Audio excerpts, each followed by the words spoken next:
ഗൗതം, നാളെ ഒക്ടോബർ 7, അതായത് ഇറാൻ ഇസ്രായേലിലേക്ക് കടന്നാക്രമണം നടത്തിയതിൻ്റെ 1-ാം വാർഷികം. അതിനുശേഷം ഒരുപാട് യുദ്ധങ്ങൾ ഇസ്രായേൽ ഇറാന് മേൽ ഉണ്ടാക്കി, അതെല്ലാം വിജയിച്ചു എന്നുള്ളതാണ്. ഹസൻ നസ്രുള്ള ഉൾപ്പെടെയുള്ള ഹമാസിന്റെയും കിട്ടുന്ന റിപ്പോർട്ട് പ്രകാരം ബെയ്റൂട്ടിൽ ഇസ്രായേൽ ആക്രമണം തുടർന്നുകൊണ്ടേയിരിക്കുകയാണ്. അവിടെയുള്ള ഹിസ്ബുള്ള നേതാവായിട്ടുള്ള ഹാസിം സഫീദും കൊല്ലപ്പെട്ടെന്നാണ് അഭ്യൂഹങ്ങൾ വരുന്നുണ്ട്. തീർച്ചയായിട്ടും ഈ തീവ്രവാദികൾ ഒക്ടോബർ 7 നാളെ എന്ന് പറയുന്നത് ഏറ്റവും സുപ്രധാനപ്പെട്ട ഒരു ദിവസമാണ്. കാരണം ഇസ്രായേലിന്റെ ഉള്ളിൽ ഇരിക്കുന്ന പ്രതികാരദാഹിയെ പുറത്തെടുത്തത് ഹമാസാണ്. ഇനി ഇസ്രായേൽ മടങ്ങില്ല. മൊത്ത ശുദ്ധികലശം നടത്താതെ എല്ലാത്തിനെയും അടിച്ചോടിക്കാതെ ഇസ്രായേലിന് ഇനി ഒരു മടക്കമില്ല, ഉറക്കമില്ല. ദയയുടെ ഒരു തരിമ്പ് പോലും ഇസ്രായേലിനില്ല. തീർച്ചയായിട്ടും അത് തന്നെയാണ്. പ്രതികാര ദാഹികളായി അവരെ മാറ്റിയത് ഹമാസും ഹിസ്ബുള്ളയും തന്നെയാണ് എന്ന് നമുക്ക് പറയാതിരിക്കാൻ കഴിയില്ല. കാരണം ഈ ഒരു വർഷത്തോളം ഇസ്രായേലിനെ വലിയ രീതിയിൽ ബുദ്ധിമുട്ടിച്ചുകൊണ്ടിരുന്ന തീവ്രവാദ ശക്തികളൊക്കെ ഓരോരുത്തരെയും, അതായത് 10 പേരുണ്ടായിരുന്നു, 11 പേരുണ്ടായിരുന്ന ലിസ്റ്റിലെ 11 എണ്ണത്തിനെയും തീർത്തു. ഹമാസിനെ ആദ്യം തന്നെ ഒതുക്കി, പിന്നീട് ഹിസ്ബുള്ളയെ തീർത്തു. ഇപ്പൊ യമനിൽ നിന്ന് ഹൂത്തികൾ വരുന്നു, അവരെയും തീർത്തുകൊണ്ടിരിക്കുന്നു. ഖമനേയി ഇപ്പോ പേടിച്ച് മറ്റേ ബംഗറിനകത്ത് മണ്ണെണ്ണ വിളക്കിന്റെ പിന്നെയും പോയി തിരിച്ചുപോയി കേൾക്കുന്നത്.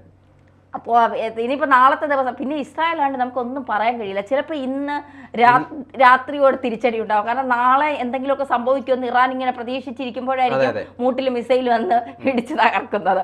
അപ്പോൾ അല്ലെങ്കിൽ ഒക്ടോബർ 8, 7-ാം തീയതി ഇനി എന്താകും? ഇപ്പൊ ഇന്നലെ തന്നെ ഇറാന്റെ ആണവ ഈ എണ്ണ പ്രകൃതിവാതക പ്ലാന്റുകളും ആണവ കേന്ദ്രങ്ങളും ആക്രമിക്കാനാണ് ഇസ്രായേൽ നീങ്ങുന്നത് എന്നുള്ള ഒരു വാർത്തയൊക്കെ പുറത്തു വന്നു. അപ്പോ ഈ ഇസ്രായേൽ ഇറാൻ എന്ന രാഷ്ട്രത്തെ ആക്രമിക്കില്ല എന്നാണ് ഇന്നലെ പിയേഴ്സൺ സാറൊക്കെ വന്നപ്പോൾ പറയുന്നത്. കാരണം ഒരു ഹിസ്ബുള്ളയെയും ഹമാസിനെയും തീർത്തത് അത് തീവ്രവാദ ശക്തികളാണ്. അവരെ തീർത്തതുപോലെ ഒരു രാഷ്ട്രത്തെ ആക്രമിക്കാൻ മുതിരില്ല, അത്തരത്തിലൊരു രാഷ്ട്രത്തിലേക്കുള്ള ഒരു ആക്രമണം ഉണ്ടാകില്ല എന്നൊക്കെ പറയുമ്പോഴും ഈ തീവ്രവാദ ശക്തികളെ രംഗത്തിറക്കുന്നത് ഇറാനാണ്. അപ്പോൾ ഇറാന്റെ പ്രധാന നേതാക്കളെ തീർക്കാനുള്ള ഒരു തന്ത്രങ്ങളാണോ ഇസ്രായേൽ നീക്കുന്നത്? എന്തായാലും നാളെ ഇറാന് നിർണായകമാണ്, ഇസ്രായേലിനല്ല, നാളെ ഇറാന് നിർണായകമാണ്. കാരണം ഈ അതിർത്തികളിലൊക്കെ 43,000-ഓളം അമേരിക്കൻ പട്ടാളം വിന്യസിച്ചു കഴിഞ്ഞു. അവരുടെ എല്ലാ ആയുധ സജ്ജീകരണങ്ങളും ഇസ്രായേലിന് നൽകി കഴിഞ്ഞു. മാത്രമല്ല ഇറാൻ ഒരു മുസ്ലിം രാഷ്ട്രമാണ്. ആ മുസ്ലിങ്ങളെല്ലാം ഇറാനെ തള്ളി പറഞ്ഞു. അതെ, കഴിഞ്ഞ ദിവസം തന്നെ അത്തരം വാർത്തകൾ നമ്മൾ തന്നെ കൊടുത്തതാണ്. കാരണം ഇസ്രായേലിന്റെ കൂടെ അണിനിരക്കുന്നത് മുസ്ലിം രാജ്യങ്ങൾ കൂടിയാണ്. തീവ്രവാദ ശക്തികളെ അടിച്ചോടിക്കണമെന്ന് മുസ്ലിം രാജ്യങ്ങളും ആഗ്രഹിക്കുന്നു. അതിന്റെ ഭാഗമായിട്ട് സൗദി അറേബ്യ, കുവൈറ്റ് പോലുള്ള രാജ്യങ്ങളൊക്കെ, ഖത്തർ, ബഹ്റിൻ തുടങ്ങിയ രാജ്യങ്ങളൊക്കെ ഞങ്ങൾ ഇസ്രായേലിന്റെ കൂടെ ഉണ്ട് എന്ന് ആഹ്വാനങ്ങൾ നൽകി കഴിഞ്ഞു. അപ്പം തീർച്ചയായിട്ടും മറ്റ് സഹായങ്ങൾ, ആയുധ സഹായങ്ങളായിക്കോട്ടെ, മറ്റ് സാമ്പത്തിക സഹായങ്ങളൊക്കെ ആയിക്കോട്ടെ, ഇറാനെ ഇല്ലാതാക്കാൻ എന്തെങ്കിലും ഇറാന്റെ ഭാഗത്തുനിന്ന് വലിയ രീതിയിലുള്ള ഒരു പ്രകോപനം തുടർന്നും ഇനി ഉണ്ടായിക്കഴിഞ്ഞാൽ, കാരണം 150ഓളം മിസൈലുകളാണല്ലോ ഈ ഇറാൻ ഇസ്രായേലിന് നേരെ തൊടുത്തത്. അതിനെയൊക്കെ കൃത്യമായിട്ട് ഇസ്രായേൽ പ്രതിരോധിക്കുകയും ചെയ്തു. ഒരു പോറൽ പോലും ഇസ്രായേലിന് ഏറ്റിട്ടില്ല. എന്നാൽ ഇറാന്റെ പക്ഷത്താണെങ്കിൽ ഒരുപാട് ആക്രമണങ്ങൾ ഇസ്രായേൽ നടത്തുകയും ചെയ്തു. എന്തായാലും ഇസ്രായേലിന്റെ പക്ഷത്ത് ഒരുപാട് പേരാണ് അണിനിരന്നിരിക്കുന്നത്. ഇസ്രായേലിനെ തൊടാൻ പറ്റില്ല എന്ന് നമുക്ക് കൃത്യവും വ്യക്തവുമായിട്ട് മനസ്സിലാക്കുവാൻ വേണ്ടി. ഇപ്പം ഇറാൻ ഒരു മുസ്ലിം രാഷ്ട്രമാണ്. അപ്പം നമ്മൾ സ്വാഭാവികമായിട്ടും ചിന്തിക്കുന്നത് എന്താ, ഒരു മുസ്ലിം രാഷ്ട്രത്തിനോടൊപ്പം പ്രത്യേകിച്ച് അവർ പറയുന്നത് ഒരു ജൂതനെ പോലും, ഏറ്റവും ഒടുവിലത്തെ ജൂതന്റെ അവസാനം കാണുന്നത് വരെ പോരാടുമെന്നാണ് ഇറാൻ പറയുന്നത്. പക്ഷെ ഇറാൻ ഇന്ന് വരെ അതിന് കഴിഞ്ഞിട്ടില്ല എന്നത് മറ്റൊരു യാഥാർത്ഥ്യം. ഒരു ജൂതനെ പോലും തൊടാൻ ഇവർക്ക് കഴിഞ്ഞിട്ടില്ല എന്നുള്ളതാണ് ഇതുവരെയുള്ള യാഥാർത്ഥ്യം. പക്ഷെ അപ്പം നമ്മൾ വിചാരിക്കുന്നത് എന്താണ്, മുസ്ലിങ്ങളെല്ലാം ഒത്തുചേർന്ന് നിൽക്കും. പ്രത്യേകിച്ച് ഷിയ മുസ്ലിങ്ങളെ ഇവർ ഷിയ മുസ്ലിംസ് ആണ് ഇറാനിലുള്ളവർ കൂടുതൽ പേരും. ഇവരെ മറ്റു മുസ്ലിം രാഷ്ട്രത്തിന് സുന്നികളാണ് കൂടുതൽ. അവർക്ക് ഇവരോട് അത്ര വലിയ താല്പര്യമൊന്നുമില്ല. അപ്പം നമ്മൾ വിചാരിക്കുന്നത് എന്താണ്, ഈ ഷിയ സുന്നിയൊക്കെ മാറ്റി നിർത്തിയാലും ഇവർ മുസ്ലിങ്ങളാണല്ലോ, അപ്പോൾ ഇവർ ഒന്നിച്ച് നിൽക്കും, ഒരേ രീതിയിൽ നിൽക്കും. പക്ഷേ അനീതിക്ക് ഒപ്പം നിൽക്കാൻ, നീതി ഇല്ലാത്തിടത്ത് നിൽക്കാൻ ഞങ്ങളില്ല എന്ന് തെളിയിച്ചിരിക്കുകയാണ് മുസ്ലിം രാഷ്ട്രങ്ങൾ എന്നാണ് നമുക്ക് ഇതിൽ നിന്ന് മനസ്സിലാക്കാൻ സാധിക്കുക. ഇറാൻ കാണിക്കുന്നത് മുഴുവൻ നമുക്ക് ന്യായീകരിക്കാൻ പറ്റാത്ത കാര്യങ്ങളാണ്, അതൊരിക്കലും അംഗീകരിക്കാൻ പറ്റാത്ത കാര്യങ്ങളാണ്. കാരണം ഈ തീവ്രവാദികളെയൊക്കെ കടത്തി വിട്ടുകൊണ്ട് മറ്റൊരു രാജ്യത്തെ ആക്രമിക്കുന്നത് വർഷങ്ങളായിട്ടുള്ള ആക്രമണങ്ങളാണ്. ഏകദേശം 78-ലോ ആ സമയത്തൊക്കെ നടന്ന യുദ്ധങ്ങളിൽ 16 യുദ്ധങ്ങളൊക്കെ നടന്നു. ആ യുദ്ധങ്ങളിലൊക്കെ എല്ലാം ഇസ്രായേലാണ് ജയിച്ചത്. അപ്പൊ ഇസ്രായേലിന്റെ ഒരു ശക്തിയിൽ ഈ എന്താ സൈനിക ശക്തിയിലും ഒന്നും നമുക്ക് ഈ ഇറാന് പിടിച്ചു നിൽക്കാൻ കഴിയില്ല എന്നുള്ളത് ഒരു യാഥാർത്ഥ്യം തന്നെയാണ്. പിന്നെ മൊസാദ് എന്ന് പറയുന്ന ചാര സംഘടന ലോകത്ത് ഒരിടത്തും ഇല്ലാത്ത ഒരാൾക്കും ഒരു രാജ്യത്തിനും ഇല്ലാത്ത ഒരു മൊസാദ്. ഇറാൻ സൈന്യത്തിൽ തന്നെ മൊസാദിന്റെ ചാരന്മാർ കയറിയിരിക്കുന്നു എന്നൊരു കാര്യം നമ്മൾ നേരത്തെ തന്നെ അത് തീർച്ചയാണ്. അതുകൊണ്ടാണല്ലോ ഈ പേജർ പൊട്ടിത്തെറിച്ചത്, വാക്കി ടോക്കി പൊട്ടിത്തെറിച്ചതും ഒക്കെ. നിർണായകമായിട്ടുള്ള ഒരു സാധനം എന്ന് പറഞ്ഞാൽ ഖമേനി ഇപ്പം 5 വർഷത്തിന് ശേഷം പുറത്തേക്ക് വന്ന് ബങ്കറിൽ നിന്ന് പുറത്തേക്ക് വന്ന് പ്രസംഗം നടത്തിയല്ലോ. വീരവാദങ്ങളാണ് അദ്ദേഹം മുഴക്കിയത്. അമേരിക്ക പേപ്പട്ടിയാണെന്നും ഇസ്രായേലിനെയും ഹമാസിനെയും ഒരു തരത്തിലും നശിപ്പിക്കാൻ പറ്റില്ല എന്നൊക്കെയാണ് പറഞ്ഞത്. പക്ഷെ മൊസാദ് ഇത് അറിഞ്ഞില്ലേ. അദ്ദേഹം ഈ പ്രസംഗം നടത്തുമ്പോൾ തന്നെ അദ്ദേഹത്തിന് ശരിക്കും തട്ടായിരുന്നു. അതെന്തുകൊണ്ട് ചെയ്തില്ല? അപ്പം എന്താണ് ഇസ്രായേൽ ലക്ഷ്യം വെക്കുന്നത്? അല്ല, എനിക്ക് തോന്നുന്നു ഈ ഒരു രാജ്യത്തിന്റെ മത ആചാര്യൻ കൂടിയാണ്. അപ്പൊ ഇദ്ദേഹത്തെ കേൾക്കാൻ കുറെ ആളുകളുണ്ട്. അപ്പോ അദ്ദേഹത്തെ ഏതെങ്കിലും തരത്തിൽ കൊല്ലുകയോ ഉപദ്രവിക്കുകയോ ചെയ്താൽ മതവികാരം പൊട്ടിപ്പുറപ്പെടാൻ, അത് ചിലപ്പോൾ ഇസ്രായേൽ വിചാരിക്കുന്നതിനും അപ്പുറമായ ഒരു കലാപത്തിലേക്കൊക്കെ പോകാൻ സാധ്യതയുണ്ട്. ഒരു 3-ാം ലോക മഹായുദ്ധമൊക്കെ നമ്മൾ പ്രതീക്ഷിക്കേണ്ടി വരും. കാരണം ഇത്തരക്കാർ മറ്റുള്ളവരിൽ കുത്തിവെക്കുന്ന ഈ മത ആചാര്യന്മാരാണെങ്കിൽ ഇവരുടെ മതത്തിന്റെ നല്ല വശങ്ങളല്ല, അതിലെ ഏറ്റവും മോശവശങ്ങളെ ഇഞ്ചക്ട് ചെയ്ത് ജനങ്ങളുടെ ഉള്ളിലേക്ക് കയറ്റുന്ന ഒരു രീതിയുണ്ട്. അപ്പൊ അതിൽ വിശ്വസിക്കുന്ന കുറെ ആളുകളുണ്ട്. ഇപ്പൊ നമ്മൾ തന്നെ ഇറാനിൽ ഒരു സ്ത്രീ തലമുടി പുറത്ത് കാണിച്ചു എന്ന് പറഞ്ഞുകൊണ്ട് ആ സ്ത്രീയെ പോലീസ് പിടിച്ചുകൊണ്ടുപോയി വലിയ രീതിയിൽ ഉപദ്രവിച്ചു കൊന്നു. അതിൽ പ്രതിഷേധിച്ച് ഈ നിരവധി സ്ത്രീകൾ പുറത്തിറങ്ങി അവരുടെ ഈ പർദ്ദയൊക്കെ വലിച്ചു കീറിക്കൊണ്ട് അവര് പ്രതിഷേധം നടത്തിയപ്പോൾ ഇവരെ മത പോലീസ് പിടിച്ചുകൊണ്ടുപോയി ക്രൂരമായി ബലാത്സംഗം ചെയ്യുന്നു, ഇവരെ വലിയ രീതിയിൽ ഉപദ്രവിക്കുന്നു. അപ്പോൾ ആലോചിച്ച് നോക്കുക, ആ രാജ്യത്ത് മതത്തിന് എത്രമാത്രം സ്ത്രീകൾക്ക് സ്വാതന്ത്ര്യമില്ല, അത് ഏറ്റവും പ്രധാനപ്പെട്ട കാര്യം.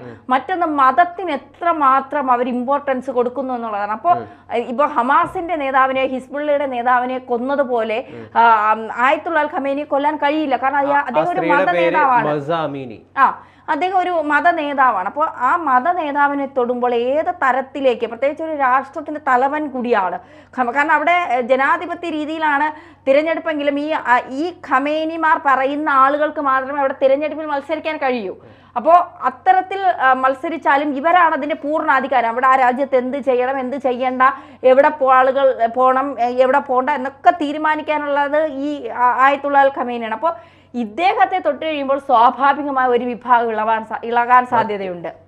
അതെ, അത് ശരിയാണ്. പക്ഷേ ഇതിൽ വേറൊരു വാദം മുമ്പോട്ട് വയ്ക്കാനുള്ളത് എന്താണെന്ന് വെച്ച് കഴിഞ്ഞാൽ, ഇവർ രണ്ടും തീവ്രവാദ ശക്തികളാണ്. രണ്ടും, ഇസ്രായേൽ ആയിക്കോട്ടെ, അത് ഇറാൻ ആയിക്കോട്ടെ, ഹമാസ് ആയിക്കോട്ടെ, ഇവരെല്ലാവരും തീവ്രവാദ ശക്തികൾ തന്നെയാണ്. രണ്ടുപേർക്കും ഇസ്രായേലും തീവ്രവാദ, അവർക്കും തീവ്രവാദമാണല്ലോ. രണ്ടുപേർക്കും രണ്ടുപേരുടേതായ ശരികളുണ്ട്, അല്ലേ? അപ്പം നമ്മൾ മുമ്പോട്ട് വെക്കേണ്ടത്, അതായത് ഇന്ത്യ എന്ന രീതിയിൽ നമ്മൾ മുമ്പോട്ട് വെക്കേണ്ടത് എന്തിൻ്റെ ആശയമാണെന്നുള്ളൊരു ചോദ്യം എനിക്ക് ഇടയ്ക്കിടയ്ക്ക് തോന്നാറുണ്ട്. അത് നല്ല അടി കിട്ടാത്തൊരു കുറവാണ്. ഇസ്രായേൽ തീവ്രവാദ ശക്തിയാണ് എന്ന് നീ പറഞ്ഞതിന്റെ ഉദ്ദേശം, ഇസ്രായേൽ തീവ്രവാദ ശക്തിയാണെന്ന് ഉദ്ദേശിച്ചത് അവർക്കും തീവ്രവാദമാണ്. ഞങ്ങളാണ് ശരി എന്നൊരു തീവ്രവാദം അവർക്കില്ലേ? ഞങ്ങളാണ് ശരി എന്നുള്ള തീവ്രവാദമല്ല അവർ വെക്കുന്നത്. ഇസ്രായേൽ ഒരു ചെറിയ രാജ്യമായിരുന്നു. ആ ചെറിയ രാജ്യത്തെ ഈ ജൂതന്മാര് പല സ്ഥലങ്ങളിലായി ഓടി രക്ഷപ്പെട്ട്, പല സ്ഥലങ്ങളിൽ നിന്ന് അവർക്ക് എവിടെയും താമസിക്കാൻ പറ്റാതെ പലായനം ചെയ്യേണ്ടി വരുന്ന വലിയൊരു ചരിത്രം അവർക്കുണ്ട്. അതൊക്കെ മനസ്സിലാക്കുന്നുണ്ട്.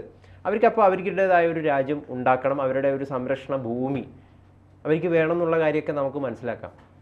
പക്ഷേ ഇവിടെ ഒരു മാനുഷിക പക്ഷത്ത് നിന്ന് പിടിച്ചു നിൽപ്പിന്റെ നിസ്സഹായ അവസ്ഥ എങ്ങനെയാണ് നമ്മൾ തീവ്രവാദം എന്ന് പറയുന്നത്? പിടിച്ചു നിൽക്കാനായി ശ്രമിക്കുന്ന നിസ്സഹായ അവസ്ഥയാണത്. ഇവർ ഇപ്പം ഇറാൻ സായുധ അല്ലെങ്കിൽ ഇവരുടെ സായുധ സേനകളായ ഹിസ്ബുള്ള, ഹമാസ് പോലെയുള്ള ലോകം മുഴുവൻ ഇവർ തീവ്രവാദത്തിന്റെ വിഷവിത്തുകൾ പാകുന്നവരാണ്. നമുക്ക് എത്രയോ വർഷങ്ങളായി ബന്ദികളാക്കി വെച്ചിട്ടുണ്ട്. പല കുട്ടികളെയും കുഞ്ഞുങ്ങളെ ഉൾപ്പെടെ ഇവർ ബലാത്സംഗം ചെയ്യുകയും കൊല്ലുകയും ഒക്കെ ചെയ്യുന്നുണ്ട്. അതൊക്കെ നമ്മൾ കണ്ടിട്ടുണ്ട്. പക്ഷെ ഇസ്രായേലിനെ സംബന്ധിച്ചിടത്തോളം മൊസാദ് എന്ന് പറയുന്ന ഇവർ ഇറാനെതിരെ ഈ യുദ്ധം നടത്തുന്നത് എന്തിനാണ്? ഞങ്ങളുടെ ജനങ്ങളെ സംരക്ഷിക്കുക, അതിലപ്പുറം ഇവർക്കൊന്നുമില്ല. പക്ഷെ മറ്റവർ അതല്ല, മറ്റവർ അവരുടെ ജനങ്ങളെ നോക്കുന്നില്ല. ഇറാൻ എന്ന് പറയുന്ന ഒരു രാജ്യം, അവർ എപ്പോഴെങ്കിലും ഇമ്രാൻ പറഞ്ഞ് നമ്മൾ കേട്ടിട്ടുണ്ടോ ഞങ്ങളുടെ ജനങ്ങളെ ഞങ്ങൾക്ക് സംരക്ഷിക്കണം? ഒരിക്കലുമില്ല. ഇവർക്ക് ചില സ്ഥലങ്ങൾ പിടിച്ചെടുക്കണം, ഇവരുടെ തീവ്രവാദത്തെ വളർത്തണം, ഇവരുടെ ആശയത്തെ പ്രചരിപ്പിക്കുക എന്നുള്ളതിനപ്പുറം ഈ ഒരു സ്വന്തം ജനതയെ രക്ഷിക്കാൻ ഇവരാരും തയ്യാറെടുത്തിട്ടില്ല എന്നുള്ള. പക്ഷെ ഇപ്പുറത്തെ വശത്തേക്ക് നോക്കൂ, ഈ ഗൗതം തീവ്രവാദികൾ എന്ന് പറഞ്ഞ ഈ ഇസ്രായേലിന്റെ, ഞാൻ പറയട്ടെ, ഞാൻ രണ്ടു പക്ഷത്തെയും തീവ്രവാദികൾ, അവർക്ക് രണ്ടുപേർക്കും തീവ്രവാദമാണ്, ഞങ്ങളാണ് ശരി, രണ്ടുപേരും പൊരുതിക്കൊണ്ടിരിക്കുകയാണ്, രണ്ടുപേർക്കും അവരുടേതായ വാദങ്ങളുണ്ട്. അതിനെയാണ് ഞാൻ തീവ്രവാദം എന്ന് ഉദ്ദേശിച്ചത്. അതിനെ തെറ്റായിട്ടല്ല പറഞ്ഞത് കേട്ടോ, തീവ്രവാദം തെറ്റാണെന്നല്ല ഞാൻ പറഞ്ഞത്. പക്ഷെ ഇത് രണ്ടും തീവ്രവാദമാണ്. രണ്ടുപേര് ഒന്നിക്കൽ ഏതെങ്കിലും ഒരാളോ ശരി ഞങ്ങൾ നിർത്തിയിരിക്കുന്നു. കാരണം അമേരിക്ക ഉൾപ്പെടെയുള്ള രാജ്യങ്ങൾ വെടിനിർത്തലിന് 21 ദിവസത്തെ വെടിനിർത്തലിനൊക്കെ ആഹ്വാനം ചെയ്തിട്ടുണ്ടായിരുന്നു. ഇസ്രായേൽ അവിടെ ഒരു ദയാവായ്പും കാണിച്ചില്ല, പറ്റില്ല. അല്ലെങ്കിൽ ഏതെങ്കിലും ഒരു പക്ഷം ഇവിടെ ഒരു ശാന്തിയുടെ ഒരു മാർഗം സ്വീകരിക്കണമായിരുന്നു. അങ്ങനെ ആയിരുന്നെങ്കിൽ നമുക്ക് പറയാം അവർ തീവ്രവാദികളല്ല. പക്ഷെ ഇവിടെ രണ്ടു കൂട്ടരും തമ്മിൽ അങ്ങോട്ടും ഇങ്ങോട്ടും ഇങ്ങനെ അടിച്ചുകൊണ്ടിരിക്കുകയാണ് അല്ലേ? അപ്പൊ അതിനെയാണ് ഞാൻ തീവ്രവാദം എന്ന് ഉദ്ദേശിച്ചത്. ഞാൻ ജയശങ്കർ സാറിന്, നമ്മൾ അഡ്വക്കേറ്റ് ജയശങ്കർ സാറിന്റെ ഒരു വീഡിയോ കാണാനായിട്ടുണ്ടായിരുന്നു. അത് മനോഹരമായിട്ടുള്ള ഒരു വീഡിയോ ആണ്. നമ്മൾ ABC വന്നൊരു വീഡിയോ ആണ്. എന്താണ്, പ്രതികാരദാഹിയായ ദൈവം, അങ്ങനെ എന്തോയിരുന്നു നേരെ തലക്കെട്ട്. അതിൽ അദ്ദേഹം പറയുന്നത് ഈ എന്താണ്, ഇസ്രായേലിന്റെ ദൈവമായിട്ടുള്ള യഹോവ, പഴയ നിയമപ്രകാരമാണ് ഉള്ള ബൈബിളാണ് അവര് ഫോളോ ചെയ്യുന്നത്. അതിലുള്ള ഈ യഹോവ പറഞ്ഞിട്ടുണ്ട്, നിങ്ങളുടെ ശത്രുക്കളെ, അതായത് ശാന്തിയുടെ മാർഗം സ്വീകരിക്കുന്ന, ഒരു കരണം കാണിച്ചു കഴിഞ്ഞാൽ മറുകരണം കാണിക്കണം എന്ന് പറയുന്ന ക്രിസ്ത്യാനികളുടെ ദൈവമല്ല ഈ ജൂതന്മാരുടെ ദൈവം, അത് യഹോവയാണ്. യഹോവ ഭയങ്കരമായ പ്രതികാരദാഹിയാണ്. സൾഫ്യൂരിക് ആസിഡ് ഒഴിച്ചിട്ട് നിങ്ങളുടെ മുച്ചൂട് മുടിച്ചു കളയണം നിങ്ങളുടെ ശത്രുക്കളെ എന്ന് പറയുന്ന ദൈവമാണ് യഹോവ. ആ യഹോവയെ പിന്തുടരുന്നവരാണ് ഈ ജൂതന്മാർ, ഇസ്രായേൽ. അവരുടെ ഉള്ളിൽ ഈ ശക്തിയാണുള്ളത്. അപ്പൊ അതിന്റെ ഭാഗമായിട്ട് അവര് ചെയ്യുന്നതെന്ന് പറഞ്ഞിട്ടുണ്ടായി. പല ആംഗിളിൽ നമുക്ക് അതിനെ ചിന്തിക്കാൻ പറ്റുന്ന സാധനം. ഏതെങ്കിലും തരത്തിൽ ശാന്തിയുടെ സമാധാനത്തിന്റെ പാതയിലേക്ക് പോയിട്ട് ഇറാനെ നിങ്ങളെ ഞങ്ങൾ ആക്രമിക്കുന്നില്ല, നിങ്ങളെ ഞങ്ങൾ വെറുതെ വിട്ടിരിക്കുന്നു എന്ന് പറഞ്ഞാൽ പിറ്റേ ദിവസം ഇസ്രായേൽ ചുട്ട് ചാമ്പലാക്കാൻ ഈ തീവ്രവാദികൾ ഒന്നടങ്കം ആ രാജ്യത്തേക്ക് ഇടിച്ചു കയറും. അത് ഇസ്രായേലിലും ഈ ബെഞ്ചമിൻ നെതന്യാഹുവിനും അവിടുത്തെ ചാര സംഘടനകൾക്ക്, അവിടുത്തെ ഉദ്യോഗസ്ഥർക്ക്, സൈനിക ഉദ്യോഗസ്ഥർക്കൊക്കെ നന്നായിട്ടറിയാം. അതുകൊണ്ട് അവർ ഒരിക്കലും സമാധാനത്തിന്റെ പാതയിലേക്ക് എന്ന് പറഞ്ഞാൽ സമാധാനം ഇല്ലാതാക്കിയത് ഇസ്രായേൽ അല്ലല്ലോ, തുടക്കത്തിൽ സമാധാനം ഇല്ലാതാക്കിയത് ഇറാനല്ലേ? അത് ശരിയാണ്. അതിനൊക്കെ എല്ലാവർക്കും അവരുടേതായ ശരികളൊക്കെ ഉണ്ട്, എല്ലാവർക്കും അവരുടേതായ ശരിയുണ്ട്. ഇവിടെ ഒരു പ്രസ്താവിക്കാനുള്ള ആത്യന്തികമായിട്ട് ഈ യുദ്ധം മുന്നോട്ട് വെക്കുന്നത് ശരിക്കും പറഞ്ഞു കഴിഞ്ഞാൽ വേദനയും കണ്ണീരും, കുഞ്ഞുങ്ങൾ മരിച്ചു വീഴുന്നു. ആത്യന്തികമായിട്ട് ഇതാണ് യുദ്ധം മുമ്പോട്ട് വയ്ക്കുന്ന ഒരു സാധനം എന്ന് പറയുന്നത്. ഒരു അർത്ഥശൂന്യമായിട്ടുള്ളൊരു സാധനമാണ്. എന്താണ് കാരണം? ഇനി വീണ്ടും യുദ്ധം, ഇതെവിടെയാണ് ചെന്നെത്തുന്നതെന്നൊക്കെ പറയുന്ന ഒരു സാധനം. ഞാൻ പറയുന്നത് അങ്ങനത്തെ ഒരു ആംഗിളും കൂടി ഭാരതീയൻ എന്ന നിലയിൽ, അല്ലെങ്കിൽ ഒരു ഭാരതത്തിൽ നിന്ന് നമ്മൾ സംസാരിക്കുമ്പോൾ നമ്മൾ ആ ആശയം മുമ്പോട്ട് വെക്കണം എന്നുള്ളൊരു താല്പര്യം എനിക്കുണ്ട്.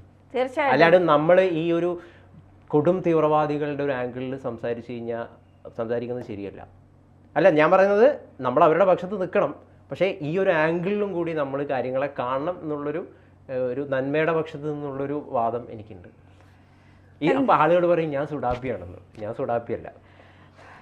എന്തായാലും ഇറാന്റെ അവസ്ഥ എന്താണെന്ന് കാത്തിരുന്ന് കാണും.